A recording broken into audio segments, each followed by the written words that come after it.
Zdravím všetkých fanúšikov Slobodného slova na Slovensku. Vyjadrím sa dnes k včerajšiemu protestu.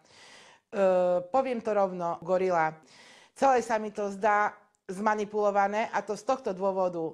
Nepáči sa mi to, že sa tam začínajú ľudia deliť na gorila, na arogantných a na nejakých chuligánov. Uniká tu, vážené dámy a páni, gorila. Všetko sa tu maskuje, ako keby sa to nechcelo, alebo nechce sa to proste vyšetriť. Dnes som si pozrela tlačovku ministra Lipšica, ktorý vysvetľoval, že prečo použili vodné diela na neslušných ľudí. On už nech konečne vydá nejaký zoznam, kto tu je slušný, kto tu je mafián, kto tu je grázel, kto tu je slušný, kto tu je mafián, kto tu je gorila.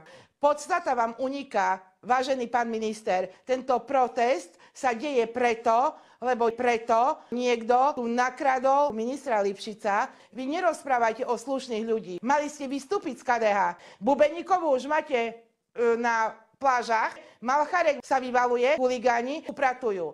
Čiže nehovorte na tlačových konferenciách to, že nejakí grázli, na ktorých ste vy použili v minusových teplotách ministra Lipšica, že toto je normálne. Proste jednoducho sa tu zakrýva problém. Nepáčia sa mi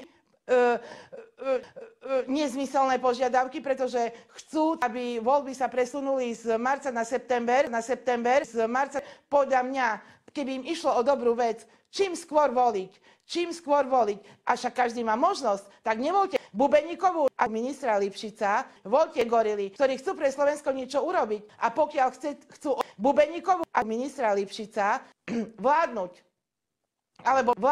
no žiaľ Bohu, premeškali čas, to už je neskoro ich zorganizovali, lebo mne toto nepripada, nehnevajte sa na mne toto nepripada úprimné. Nepripadá mi to úprimné. Nehnevajte sa na mňa. Ako my môžeme organizovať tých ľudí, ktorí tam protestujú?